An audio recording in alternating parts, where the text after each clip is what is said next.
میرے محترم بزرگوں دوستوں، صحابہ کا واقعہ آیا، حضرت عمر فاروق رضی اللہ تعالیٰ عنہ کا بھی واقعہ آ گیا۔ حضرت عمر فاروق رضی اللہ تعالیٰ عنہ بہت بڑے بہادر تھے۔ ان کی بہادری کا یہ عالم تھا، انسان تو انسان، شیطان بھی ڈرتا ہے۔ عمر فاروق رضی اللہ تعالیٰ عنہ جب اسلام میں داخل نہیں ہوئے تو مشورہ ہوا کہ یہ دن بدن اسلام بڑھتا جا رہا ہے، اس کو کیسے ختم کیا جائے۔ لوگوں نے کہا کہ جو اسلام کا جڑ ہے یعنی محمد صلی اللہ علیہ وسلم، ان کو قتل کر دیا جائے، اسلام دھیرے دھیرے مرجھا جائے۔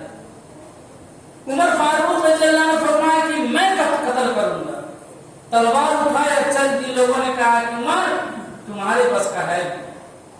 سب نے سوچ لیا کہ آج محمد صلی اللہ علیہ وسلم اس دنیا سے ختم ہو جائے۔ عمر تلوار لیے اور چل دیے محمد صلی اللہ علیہ وسلم کو قتل کرنے کے لیے۔ راستے میں ایک صحابی ملے، تیور دے کر پوچھا کہ عمر کدھر کہہ رہا ہے؟ فرمایا جا رہا ہوں دین مٹانے کے لیے۔ اس صحابی نے کہا کہ پہلے اپنے بہن بہنوئی کو تو خبر لے، وہ تو اسلام میں داخل ہو گئے۔ عمر اور غصہ سے تل ملا گئے، اپنے بہن بہنوئی کے گھر گئے، ان کے ساتھ حضرت خباب رضی اللہ تعالیٰ عنہ قرآن سنا رہے۔ جیسے دستخط دیے، بہن بہنوئی دونوں دروازہ کھولے، فرمائے کیا کر رہے ہو؟ انہوں نے کہا کہ ہم آپس میں گفتگو کر رہے تھے۔ عمر نے کہا کہ مجھے خبر ملی ہے کہ تم بددین ہو گئے، یعنی اسلام قبول کر لیا۔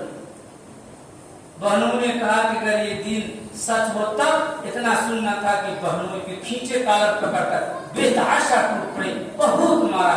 جب بہن کو دیکھا نہیں گیا، بہن چھوڑانے کے لیے آئی، عمر نے بھی اپنی بہن کو زور سے تماچا مارا، ان کی بہن کی چہرے سے خون نکل آیا۔ عمر کی تو خون تھا، جب ان کو خون دیکھا رحم آیا، فرمائے آخر تم یہ کیا کر رہی تھی؟ کون سی کتاب پڑھ جائے مجھے بھی دینا۔